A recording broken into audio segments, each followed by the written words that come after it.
Emang tawaran banyak banget ketika tahun-tahun kayak gini nih. Wah, godaannya banyak banget, Prof. Bahkan aku pernah ditawarin untuk mendukung salah satu capres dan mereka udah sampai bilang, sebutin aja angkanya berapa. Itu nggak masuk kategori flexing. Oke. Ya. Flexing. Ya masalahnya dia nggak tahu aja cara mainnya. Yes. Jadi cara mainnya gimana?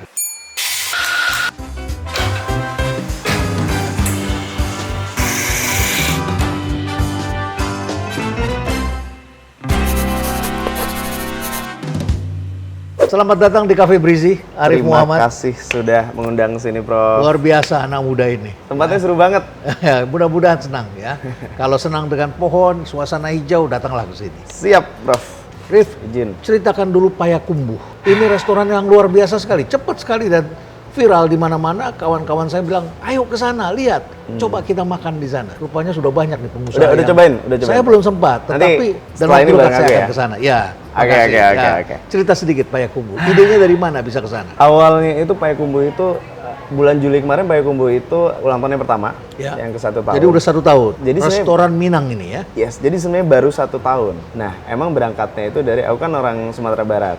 Orang tua aku dua-duanya Sumatera Barat. Di mana di Sumatera Barat? Di Payakumbuh. Oh, di Payakumbuh. Jadi Payakumbuh itu nama kota. Iya.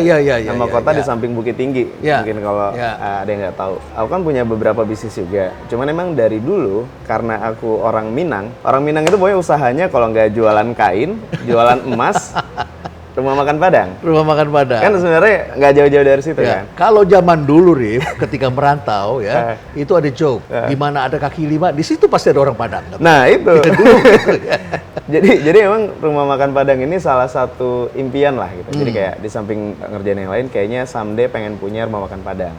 Nah, kebetulan emang lagi pas tuh tahun lalu untuk nge-build rumah makan Padang ini gitu. Setelah pandemi. Setelah pandemi. Oke. Aku bikin gimmick waktu itu, aku dipanggil sama Pemprov Sumbar.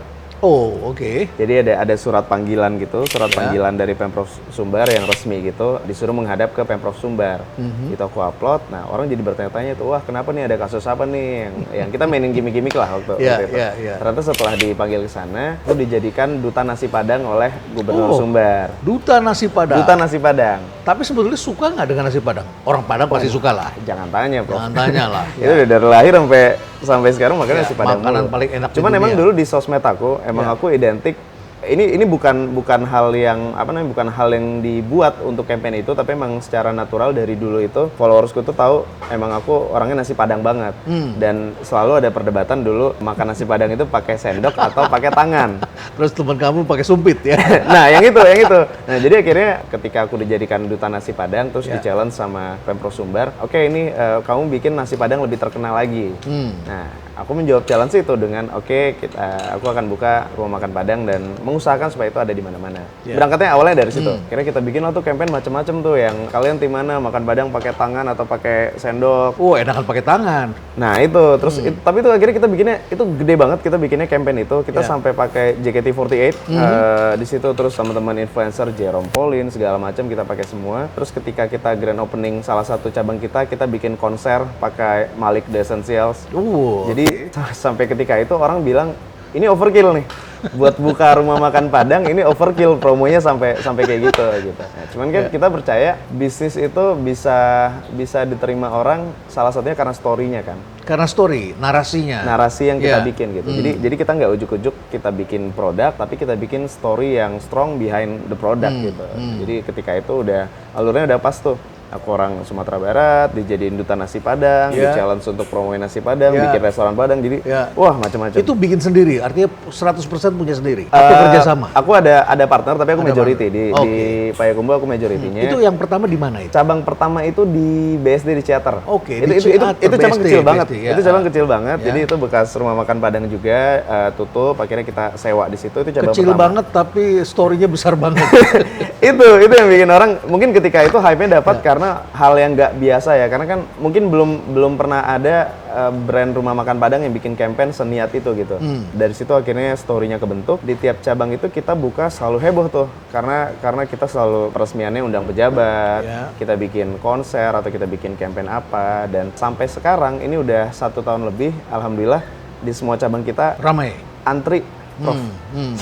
Jadi kalau misalnya biasanya orang ke restoran Jepang nih biasanya makan siang antri ke depan, ini di rumah makan Padang, antriannya bisa kayak gitu. Dan itu antri karena bangkunya kurang atau bangkunya alhamdulillah banyak, dan ya emang alhamdulillah mungkin orang pada suka. Biasanya kan honeymoon phase 3 bulan kita pantau. Betul. Honeymoon phase 6 bulan kita pantau. Ya. Ini alhamdulillah udah apalagi lewat kalau 1 buka tahun. di Bandung tuh. Nah. Di Bandung rame terkenal, orang antri 3 bulan. 3 bulan hilang. Nah, itu yang selalu kita jagain. Jadi kita ngelihat, oh ini honeymoon phase-nya harusnya udah mulai lewat nih. Sekarang udah 1 tahun.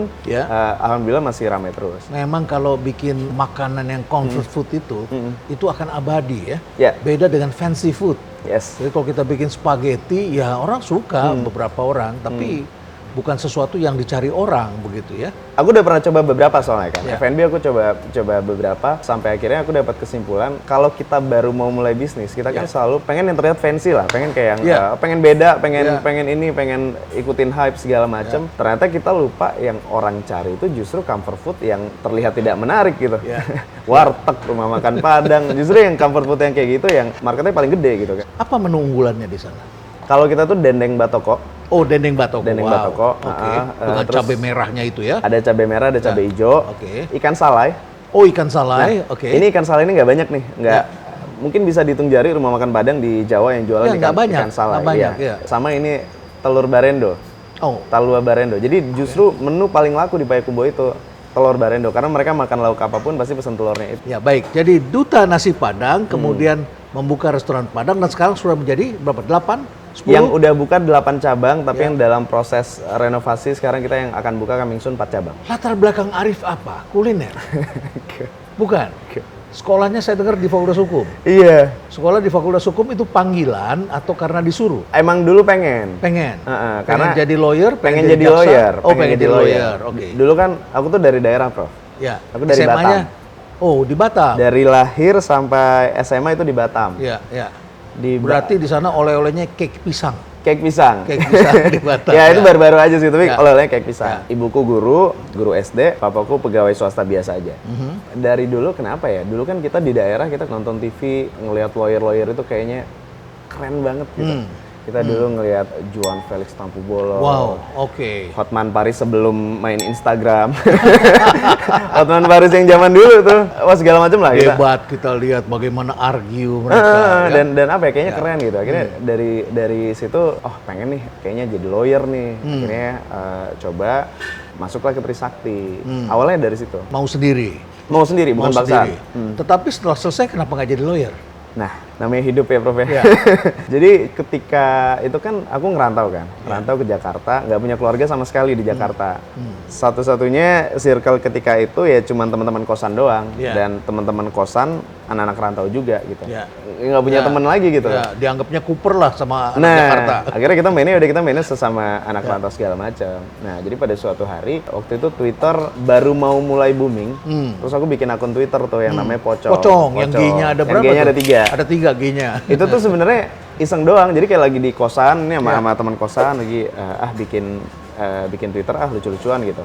Awalnya cuma aku pakai buat posting-posting yang ledek-ledekan doang. Kenapa nggak pakai nama sendiri? Punya Twitter pakai nama sendiri. Itu kayak second account. Oh, ini second account. Second account buat mainan aja. Tadinya kayak buat ngeledekin teman-teman kampus kayak Cie besok mau ujian, yang gitu-gitu. Tapi orang nggak tahu itu siapa. Nah, terus ketika itu suka nge-tweet, tiba-tiba makin lama kok makin rame gitu. Followernya luar biasa.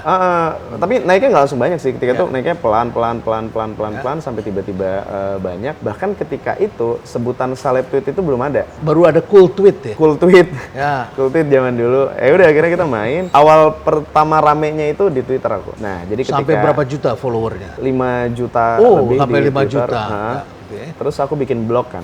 Bikin blog, terus mulai belajar nulis tuh. Mulai nulis blog. Akhirnya setelah nulis blog, terus blognya rame. Orang sering share.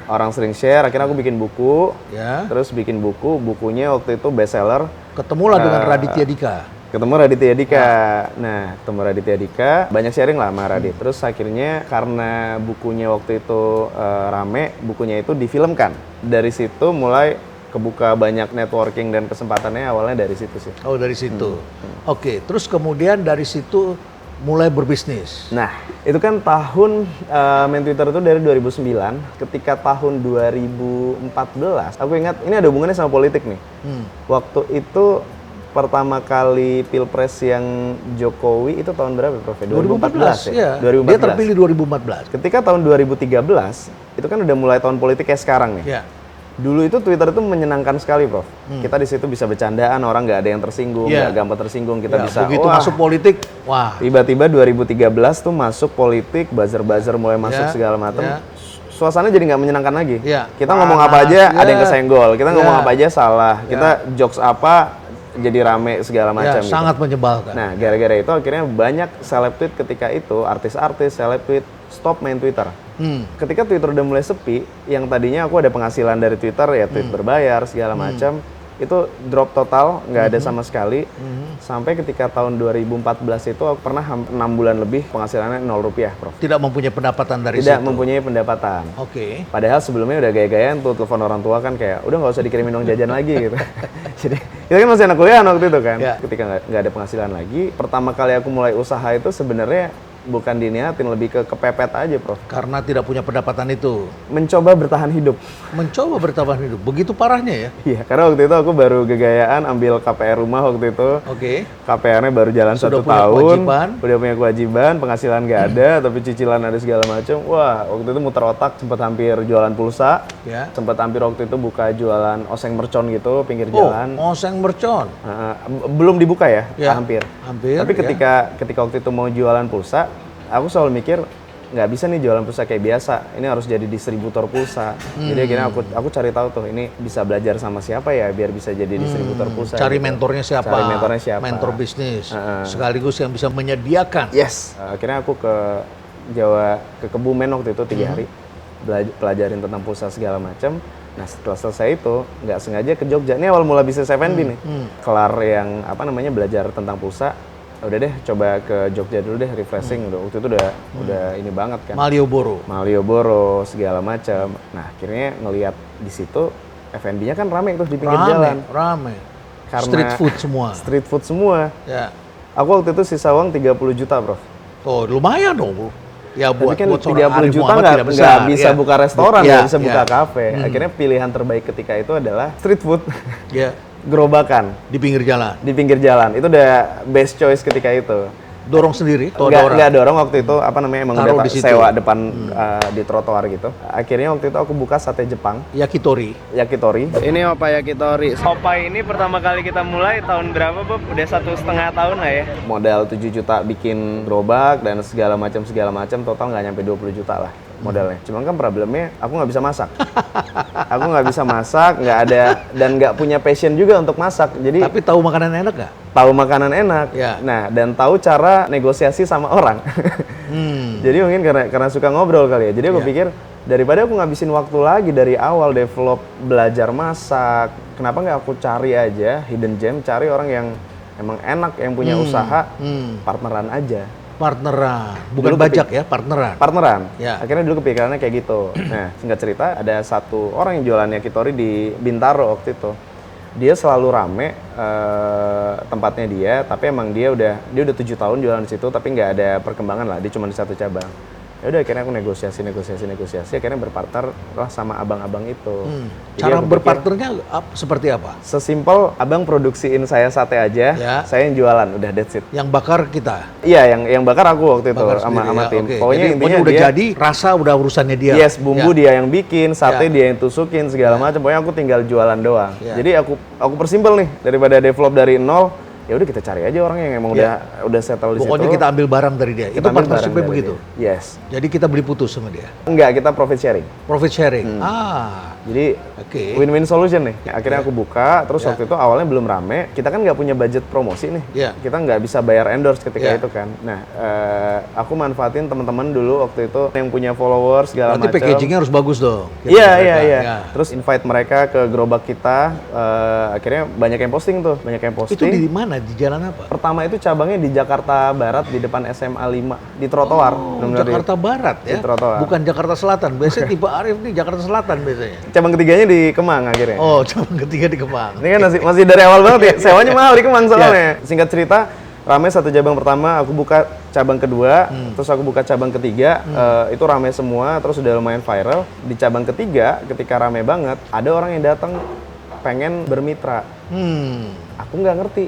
Maksudnya mitra kayak gimana dengan konsep franchise, tanda kutip. Wah, mulai tuh belajar ulang lagi tuh dari awal, cari tahu franchise itu apa, cara bermitra kayak gimana sih. Kan kita ilmunya nggak ada, Prof. Ya, tapi orang hukum lebih mudah lah karena memahami ada cara-cara perjanjian begitu kan. Perjanjiannya iya, tapi kan prosesnya SOP-nya kita nggak ngerti, Prof. Nggak ngerti. Kita bener-bener Bagaimana bagi hasilnya, apa yes, tanggung jawabnya. gimana cara bikin SOP-nya segala macam, ilmu aku nol, bener-bener nggak paham sama sekali. Terus dapetnya dari mana akhirnya? Itu kesempatan ya, nggak bisa dilewatin gitu aja, dan waktu itu emang udahlah coba aja. Akhirnya coba terima satu mitra, kalau ada yang kurang-kurang kita perbaiki di mitra berikutnya. Sampai setelah 1 tahun buka satenya, aku punya 100 cabang di seluruh Indonesia. Oh, 1 tahun 100 cabang? 1 tahun 100 cabang. Franchise atau apa? Franchise. Oh, franchise. Mitra itu. Oh, jadi akhirnya nyebar. Akhirnya nyebar. Ya. Nah, problemnya adalah ketika itu mitranya banyak, akunya nggak siap, ilmunya nggak punya. Quality control, SOP, supply chain segala macam. Ya, menjaga berantakan kualitas, total. menjaga penjualan. Yes. Itu berantakan total akhirnya. Ya. Akhirnya itu bisnis mungkin survive sekitar 3 tahun. Aku tanggung jawab, aku tunggu kontrak-kontrak sama mitra habis, aku stop nggak terima lagi. Akhirnya itu aku tutup bisnisnya. Oke, itu bisnis pertama. Bisnis pertama. Sekarang sudah punya berapa bisnis? Ada beberapa. Arif ini dikenal sebagai orang yang punya banyak bisnis ini. Enggak lah. Sebenarnya nggak banyak. Maksudnya ada beberapa bisnis yang ya ada aku investornya doang, ada partneran doang gitu. Tapi kalau yang sekarang yang fokusnya banget 3 aja sih sebenarnya. Rif, sebelum saya nanya yang lebih serius, saya mau kita pesen kopi dulu. Saya juga aus, Prof. Kita pesen kopi dulu. Ya, ini baristanya anak muda nih. Halo. Mau pesen kopi apa, Bang? Ada apa di sini? Banyak. Mungkin kasih rekomendasi boleh ya? Boleh. Kopi inspirasi. Boleh. Kan biar asik nih ngobrol. Boleh, kopi boleh. inspirasi Inspirasi 2. satu. Ya, baik. Gulanya dipisah atau disatu? Nggak usah pakai gula. Oh, nggak usah pakai gula. Oke. Asik banget ngobrolannya. Boleh ikut nanya nggak, Bang? Boleh. Bang Arif kan tadi ya berangkat dari pocong segala macem. Pernah terpikir nggak, kan dulu sebagai mahasiswa hukum gitu, terus akhirnya menjalani apa yang sekarang Bang Arif jalani gitu. Mendefine profesi sekarang tuh apa sih? Itu hal yang sebenarnya aku paling susah jawabnya. Dan aku selalu jawab, label nggak begitu penting sih. Karena bingung maksudnya ketika ditanya kayak gitu, yang aku kerjain, aku masih jadi content creator juga, entrepreneur juga gitu. Jadi kayak ya udahlah jalanin aja sih. Berarti sekarang tuh mengkotak-kotakan diri udah nggak relevan ya? Kalau di awal-awal dulu iya. Dulu kan Prof pas baru yang tadi aku cerita itu buka sate segala macam, teman-teman tuh udah pada lulus. Kerja di law firm, berangkat ngantornya tuh keren banget tuh, pakai jas, Seperti yang dulu kita bayangkan ya. seperti yang kita impi-impikan gitu loh. Kerja di Senopati, kerja di segala macam gitu. Sementara kita sebagai wira usaha jualan sate, pakai celana pendek, pakai kaos, nggak keren lah. Itu lumayan apa ya? Lumayan sangat insecure lah, bukan lumayan itu ketika Bukan itu. kan duitnya lebih banyak dibandingkan mereka yang kantoran? Masalahnya dulu pas baru ngerintis kan duitnya belum ada kayak. Belum ada, Bro. Oke, walaupun punya 100 Walaupun punya 100. dan masih single waktu itu. Masih single.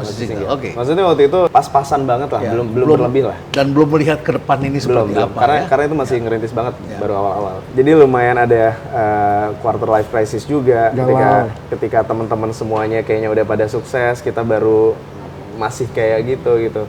Kalau dulu ada yang nanya, suka sedih, Prof. Karena kalau misalnya kayak kita pulang kampung nih, misalnya lebaran, ketemu keluarga segala macam, kalau ditanyain kerjaannya apa gitu. Waktu itu cukup terkenal aku ketika itu. Tapi dibilang artis, aku bukan artis juga, nggak bisa ngaku-ngaku artis juga. Dibilang pengusaha, belum sukses-sukses banget juga. Jadi ketika udah ada yang nanya, aku selalu bingung. Apalagi kalau misalnya orang-orang di daerah, di kampung, mereka mikirnya kalau orang terkenal, pasti kaya, pasti uangnya banyak. Iya. Terkenal sudah. Terkenal udah, uangnya belum banyak nih. Wah, itu beban lagi tuh. Jadi kayak yang pelabelan itu dulu hal yang salah satu yang paling bikin pusing sih. Tapi kan sekarang ekspansif banget gitu ya. Dan bisa dibilang nggak salah satu anak muda yang mempopulerkan, katakanlah gitu ya, sukses di usia muda. Cuman seringkali kan ini jadi diinterpretasikan berbeda sama mungkin pengikutnya Bang Arif. Ya. Dan bahkan menilai, wah ini pakai uang panas nih, wah ini fraud nih, apa segala macam. Gimana tuh ngelihat fenomena yang kayak gitu? Jadi instan tuh kayak, ini mah yang dilihat tuh permukaan esnya aja gitu, nggak ke dalam. Ini tuh kemarin Prof, aku baru bahas ini di podcast sebelah nih. Aku menggambarkannya kayak gini. Ini bercandaan sih. Cuman kan kalau kita kan dulu kebiasaan bercandanya kalau anak muda gitu. Kalau ngelihat ada cowok ganteng gitu kan, kita kalah saing. Ini paling dia suka cowok juga gitu. lebih mudah untuk suzon sama orang kan. Iya. Karena kita kayak udahlah ini paling cowok suka sama cowok juga gitu. Kalau kita nggak ngerti bisnis, ngeliat bisnis orang sukses, itu mungkin ke bawah-bawah hal paling gampang. Mungkin itu bisnisnya money laundry, mungkin itu bisnisnya B, C. Padahal paling gampang tuh kita menilai gitu paling gampang. Iya, padahal sebenarnya emang kita aja nggak ngerti cara mainnya gitu. Untuk orang sampai ada di titik itu. Kita bisa ngelihat sekarang ada beberapa owner skincare misalnya kayak, tiba-tiba sukses banget. Itu pasti mungkin money laundry. Ada agen asuransi yang tiba-tiba kaya, itu mungkin nipu segala macam. Mungkin stereotype-nya ada ya. Tapi nggak bisa mengambil kesimpulan. Ya, ada yang memang itu adalah money laundering. Iya. Tapi tidak bisa kita diambil kesimpulan gitu. Karena aku sendiri merasakan gitu. Ketika apa yang aku lakukan sekarang, kayak kemarin aku pernah cerita, aku pernah bagi-bagi 100 Vespa, aku pernah bikin campaign yang besar segala macam. Itu pinter-pinter kita aja, Prof. Pinter-pinter kita nyari sponsor, pinter-pinter kita bikin deal-dealan gitu. Yang ketika orang ngelihat, mungkin orang ngeliatnya kayak, wah ini fancy banget, wah banget bisa bikin kayak gitu, uangnya dari mana? Padahal kan it's not all about money gitu, nggak semuanya tentang uang, bisa aja tentang gimana kita dealingnya, gimana tentang kita networkingnya, bisa barter value, bisa segala macam lah gitu. Jadi layernya itu banyak banget sih sebelum ngejudge orang. Tapi ada nggak rasa kekhawatiran ketika kita kerjasama dengan orang, bikin rumah makan misalnya ya, itu kan modalnya tidak kecil kan? Bikin rumah makan, berapa per satu rumah makan kira-kira? Kita perlu berapa? 5 miliar? Segituan yang minimal. Sekitar 5 miliar ya. Ini orang nih uangnya uang bener dia, atau kalau dia pejabat dia punya uang beneran, atau uang dari mana begitu ya? Ada nggak kepikiran begitu? Nah, ini yang jadi concern aku juga dari awal, karena 2-3 tahun yang lalu tuh aku pernah kena tuh lagi apes juga. Jadi pas lagi zaman rame-ramenya zaman trader, aku nggak ikutan tradingan. Cuman ketika itu ada salah satu trader beli mobil aku. Oh, dia beli mobilnya Arif? Dia beli mobil aku. Bukan Arif beli mobil dia? Bukan. Okay. Jadi aku punya Porsche waktu itu, dia beli. Terus aku kan, kita YouTuber, kita bikin konten kayak, oke, ini mobilnya dibeli sama si A gitu. Ternyata dia terkena kasus. Terkena kasus sampai akhirnya barang-barangnya disita segala macam. Nah, waktu itu aku dipanggil ke Barreskrim buat minta kesaksian aja sebenarnya. Ditanya-tanya, benar nggak ini, soalnya pas dicek ada aliran dana nih ke aku. Ya benar, tapi itu transaksi jual beli. Pada akhirnya itu clear, nggak ada apa-apa gitu. Akhirnya semenjak dari situ belajar, kita sekarang kalau nyari mitra, kita screening dulu. Kita cari tahu dulu sebaik mungkin lah. Karena kan kita nggak bisa tiba-tiba ada orang mau bermitra, lo duitnya dari mana, lo duit haram atau halal, maksudnya nggak sesimpel itu kan. Kita sendiri yang harus cerdas untuk membaca sebelum.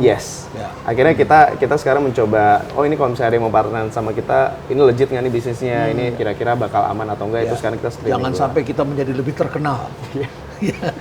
Karena terkenal dalam bahasa Inggris ada 2. Ada famous, ada notorious. Jangan sampai terkenalnya karena money laundering atau terkenal karena kasus-kasus. Banyak orang yang tidak bisa bedakan. Lanjut, David. Dulu punya kekhawatiran nggak, Bang?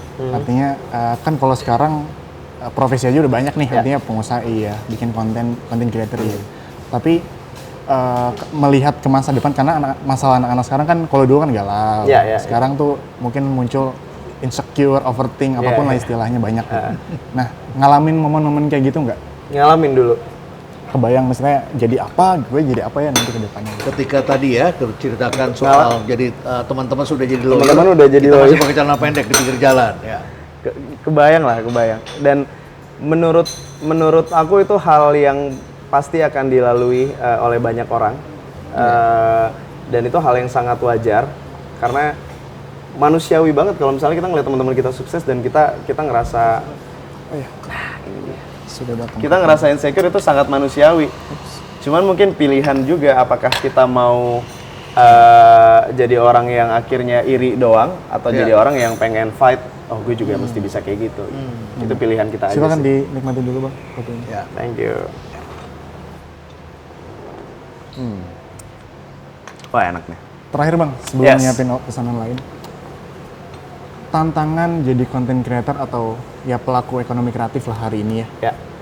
itu gimana sih? Apakah memungkinkan nih ada Arif Muhammad yang lain yang mungkin mengikuti trackpad-nya Bang Arif ke depan seperti hari ini? Sebenarnya salah banget sih kalau misalnya kita mau jadi Arif Muhammad yang lain, jadi Prof Renald yang lain, jadi Atta Halilintar yang lain. Maksudnya mendingan kita jadi diri kita sendiri aja. Be yourself. Kita bikin kategori baru, nggak usah ngikutin kategori lama gitu. Cuman mungkin challenge-nya sekarang menurut aku ya, terlalu banyak orang melakukan apapun untuk menjadi terkenal gitu. Padahal sebenarnya kayak yang tadi Prof bilang, terkenal itu sekarang bisa diusahakan. Kita semua tahu formulanya nih buat bikin terkenal nih. Either mau pakai cara mau bikin kasus atau mau bikin sensasi apa gitu.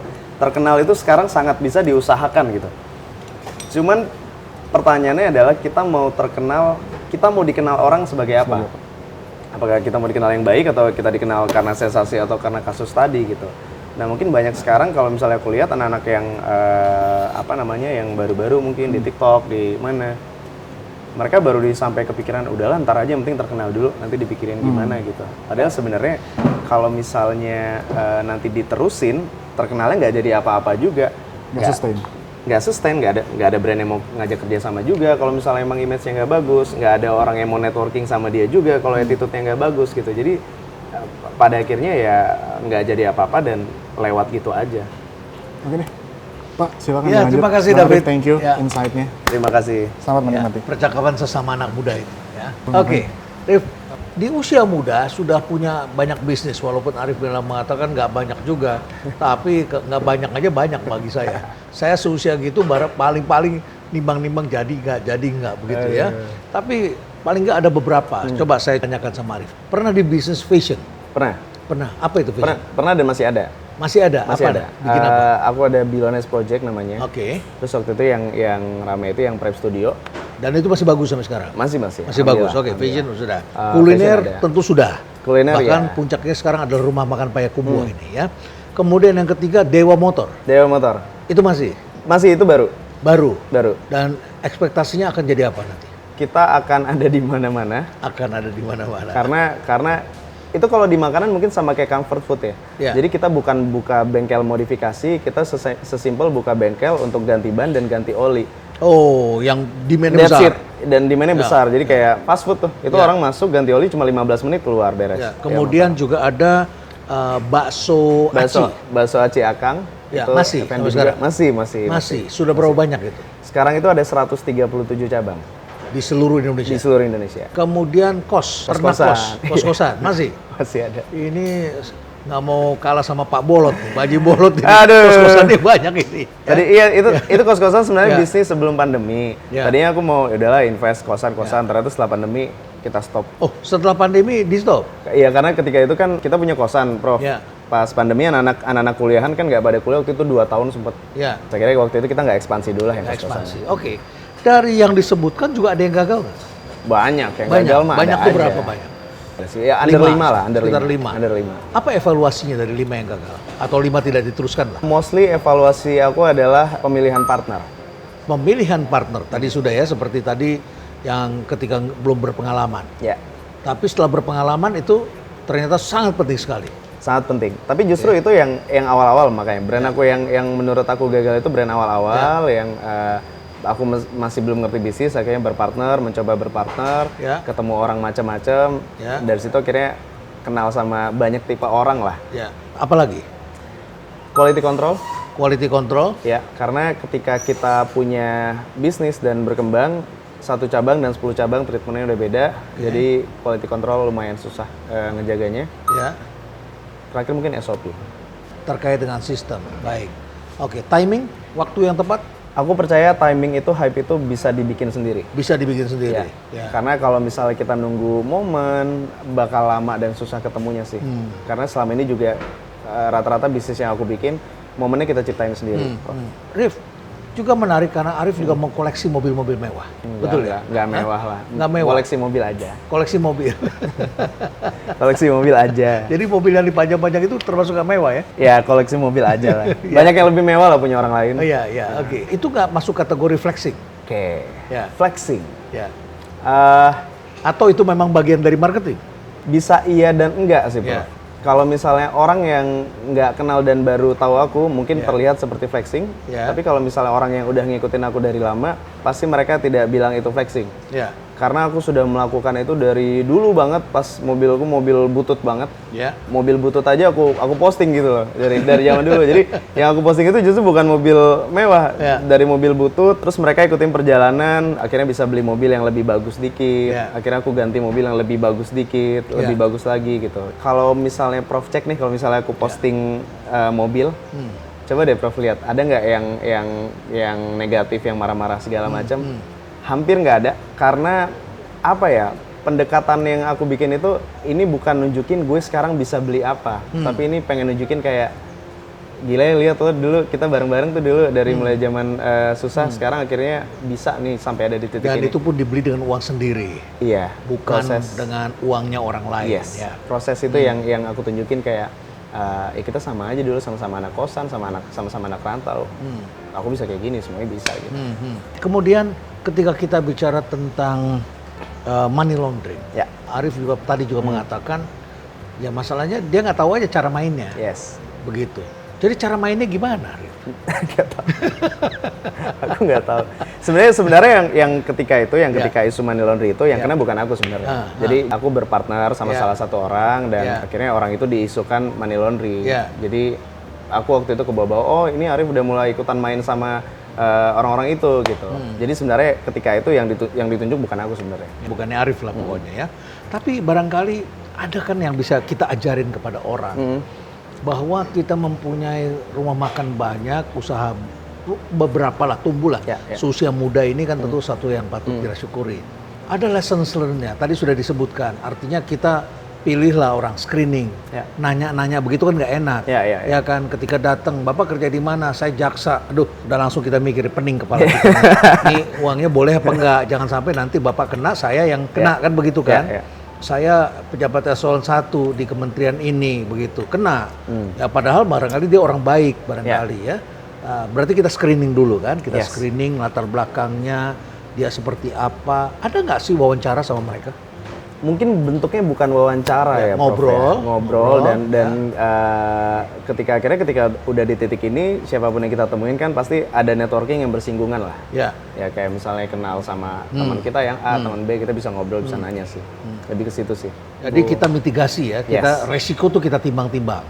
Selalu harus kita timbang. Jadi prinsipnya bukan I love your money ya. Oke, ada juga soalnya orang yang I love your money, begitu lihat ini langsung dengan bangga. Wah, saya berkoneksi sama si A begitu, padahal jadi awal itu hal yang aku hindari. Dan itu aku dari dulu konsisten dari tahun 2009 sampai sekarang, kayak secara endorse juga banyak banget list yang produk yang pasti aku tolak, mau uangnya segede apapun, ya kayak situs judi segala macam bla bla bla. Itu udah aku lakukan dari 2009 tuh. Awal-awal Twitter itu. Dari awal Twitter segala macam, ada guideline lah apa yang enggak, apa yang aku terima dan apa yang enggak gitu. Dan masih konsisten sampai sekarang. Jadi ketika kita mengembangkan usaha ini, kita melihat juga ke belakang, ada yang kita harus lepas, sudah tidak tepat lagi, kita harus lepaskan, kita bikin baru lagi. Apakah memang ini menjadi suatu model bahwa kita tidak boleh setia pada apa yang sudah kita bangun? Jadi setiap saat kita develop lagi yang baru. Iya dan tidak ya Prof ya. Kalau dulu kan mimpi semua orang adalah bikin usaha yang sustain. Bikin usaha yang bisa long lasting. Tapi sebenarnya setelah kita lihat kondisinya dan kita jalanin sekarang, kadang ada beberapa produk yang emang ditakdirkan, enggak ini kayaknya hype-nya cuma 2 tahun, 3 tahun. Which is itu oke juga, nggak masalah juga. Dan kadang tidak boleh dibilang, nggak bisa dibilang gagal juga. Kayak misalnya contoh, dulu itu kan ada yang lagi rame, cake yang artis-artis banyak yang jualan cake. Itu banyak cake sekali ya, di Bandung pun orang juga sempat antri itu. Nah, itu aku termasuk yang awal-awal tuh. Aku punya usaha cake juga. Sebagai orang yang membuatnya di belakangnya atau enggak, muncul juga, aku owner juga. Oh, sebagai owner ya? Sebagai owner juga. Namanya Kekinian, which is itu adalah salah satu yang paling rame dan statistik penjualannya salah satu yang paling bagus lah. Ketika di 2 tahun pertama cake artis pada tumbang, kita masih survive dan masih bagus penjualannya. Kita itu tumbangnya kemarin ketika pandemi, karena mostly kita jualan buka di mall tutup segala macam ya, semuanya nggak bisa lari lah gitu. Nah, cuman itu cake, dari awal aku udah bilang sama partnerku ketika itu, ini bisnis yang kayaknya nggak apa-apa juga ini jadi bisnis 2-3 tahun karena by trend ini adalah bisnis hype doang gitu yang Cuma sebentar. dan kita harus admit itu dan nggak boleh denial juga gitu. Nah selama kita tidak merugikan orang, kita nggak jual kemitraan, ini punya kita own sendiri udah balik dan modal, udah balik modal, udah tumbuh, udah profit. yang nggak masalah juga kita bikin plan yang sependek itu gitu. Karena kita mencoba realistis lah. Akhirnya emang dari awal ketika kekinian itu dibikin, kita nggak bikin plan 5 tahun, 10 tahun ke depan, Prof.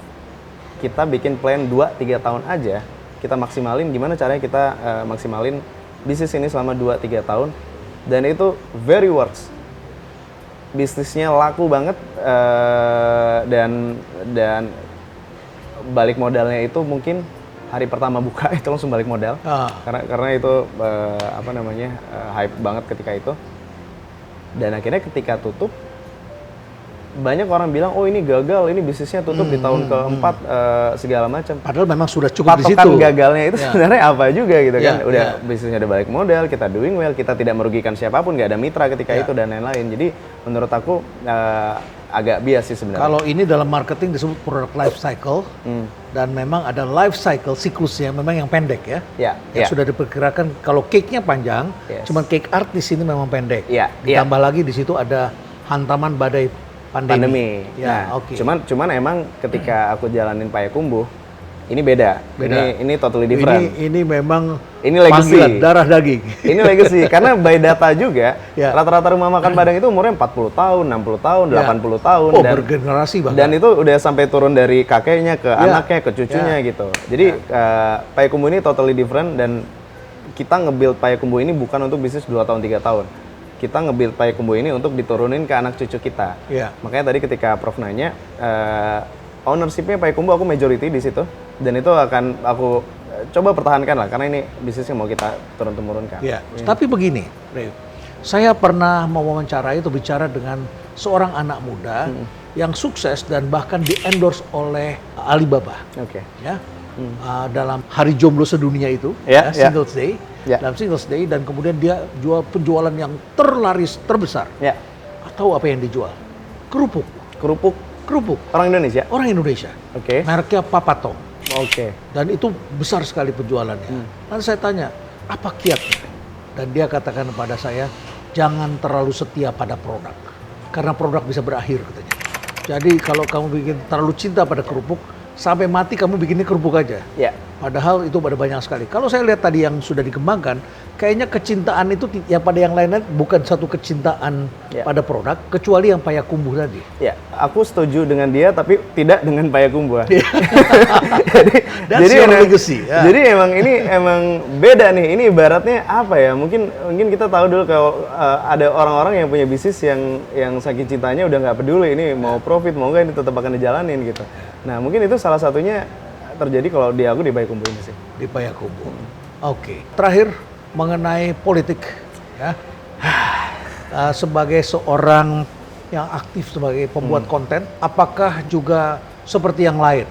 Karena sebagai content creator pasti diburu, dikejar oleh para politisi untuk mengendorse mereka. Apa pesan yang perlu Arif sampaikan kepada para content creator yang juga berbisnis? Aku udah melewati 3 kali pemilu presiden di sosmed. Aku melewati tiga kali musim presiden itu sebagai influencer dan content creator gitu. Dari ketiga itu aku selalu mencoba untuk netral. Emang tawaran banyak banget ketika tahun-tahun kayak gini nih, ketika tahun-tahun pemilu, wah godaannya banyak banget, Prof. Dan itu menyangkut juga soal rezeki di situ. Rezeki juga di situ. Maksudnya untuk teman-teman influencer banyak banget yang ayo dong bantu promoin yang A, yang B, yang C gitu. Itu lumrah terjadi lah.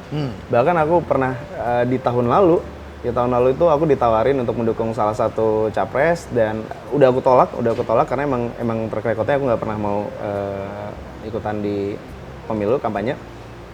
Mereka udah sampai bilang sebutin aja angkanya berapa, udah sampai kayak gitu dan aku konsisten menolak itu gitu. Jadi untuk tahun ini aku masih tetap sama, aku masih akan netral dan mendukung yang terbaik lah. Mendukung yang terbaik.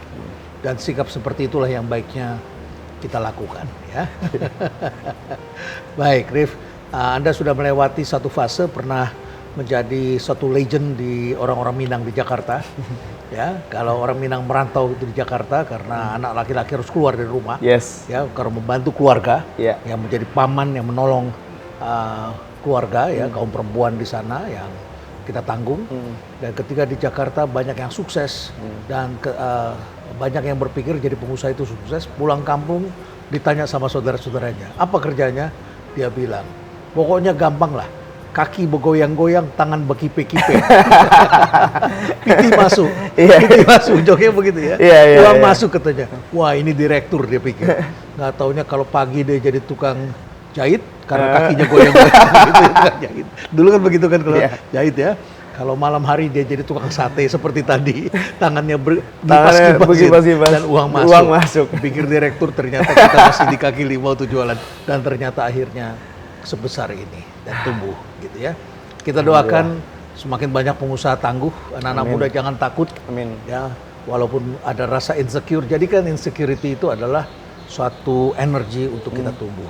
Ya, nah, semoga sukses terus, Arif. Prof, kita doakan. terima kasih, Prof. Ya, saya akan coba nanti payakumbuhnya. Siap. Ya, jadi teman-teman di sini jangan lupa untuk mencoba payakumbuh. Dan ini adalah satu restoran milik bangsa kita dan anak-anak muda seperti Terima Arif Muhammad, kasih. ya. Terima kasih Arif, semoga sukses dan stay relevant.